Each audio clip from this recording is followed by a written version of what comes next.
Guys, आज हम हिंदी साहित्य के रीतिकाल के बारे में कुछ और पढ़ेंगे। इसके पहले के वीडियो में हमने वृंद जी के बारे में पढ़ा था। उनकी कुछ पंक्तियाँ। मुल्ली मुल्ली धर धरी अरि परी धुनिकान, जातन न जातन न बनत है लाज करी कुलकान, देह दही बेचत दही दई दई यह जाति, गोरस मिर गोरस सही हरि मगर मडराती डराती। फीको पै नीको लगै कहिए समय विचार, सबको मन हर्षी करे जो विवाह में गार। निप शंभु शंभुराज या निप शंभु छत्रपति शिवाजी के पुत्र थे। इनका जन्म 1657 ईस्वी में पुरंदर में हुआ था। इनके कई उपनाम मिलते हैं: निप शंभु, शंभुराज, शंभुकृति और शंभुजू आदि।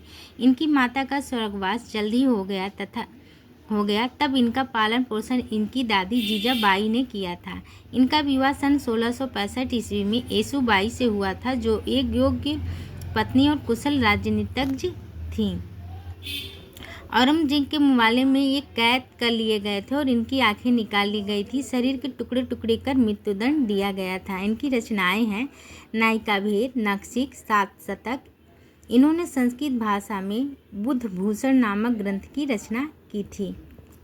निवाज महाराजा छत्रसाल के दरबारी कवि थे। इनका समय 1680 के आसपास माना जाता है।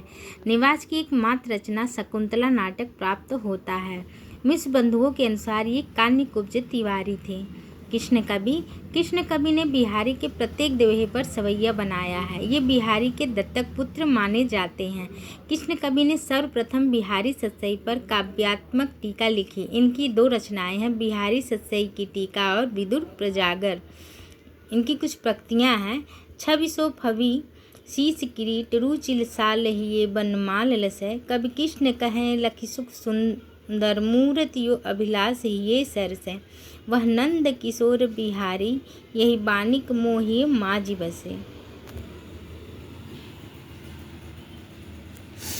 रीतमुक्त काव्यधारा। घनानंद का जन्म बुलंदशहर में 1689 ईस्वी के आसपास हुआ था। ये निम्बार्क संप्रदाय में दीक्षित थे और वैष्णव मतावलंबी थे। ये मुगल बादशाह मोहम्मद शाह रंगीले के दरबार में रहते थे। घनानंद दरबार की नर्तनी सुजान से प्रेम करते थे। इसी कारण इन्हीं के दरबार से निकाल दिया गया था। दरबार से निकलने के बाद ये वृंदावन जाकर रहने लगे। इनकी रचनाएं हैं: सुजान सागर, विरह लीला, कोकसार, रस केल्वल्ली, कृपा कांड, सुजान हित प्रबंध, यमुना नायस, प्रीति प्रवास, प्रकीर्णन, प्रेम सरोवर, प्रेम पद्धति, गिरि पूजन, दान घटा, पदावली, स्कलता आदि। घनानंद के प्रिय प्रतीक बादल और चाकत हैं। आचार्य शुक्ल ने इन्हें साक्षात रस मूर्ति कहा है। इनकी मृत्यु नादिर शाही आक्रमण द्वारा वृंदावन में सन 1739 ईस्वी में हुई। घनानंद की रचनाओं का सर्वप्रथम प्रकाशन सुंदरी तिलक में हरिश्चंद्र ने कराया था। घनानंद के कवि सवैये की संख्या 752, पदों की संख्या 1057 और दोहे चौपाइयों की संख्या 2354 है। घनानंद की भाषा ब्रज भाषा थी। सन 1870 ईस्वी में भारतेंदु हरिश्चंद्र ने सुजान शतक नामक से 119 कवित्व को प्रकाशित कराया। जगन्नाथ दास रत्नाकर ने सन 1897 ईस्वी में सुजान सागर प्रकाशित कराया।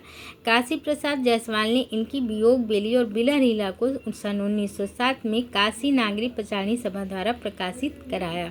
घनानंद के ऊपर लिखे गए प्रमुख आलोचनात्मक पुस्तक: घनानंद ग्रंथावली विश्व प्रसाद मिश्र 1952 में संपादित हुई थी। घन आनंद, शंभु प्रसाद बहुगुणा, घनानंद कवित ब्रजनाथ, घनानंद और स्वच्छंद, मनोहर लाल गौड़। गाइस, आज के लिए बस इतना ही। वीडियो अच्छी लगी हो तो मेरे चैनल को सब्सक्राइब करें, लाइक करें, शेयर करें।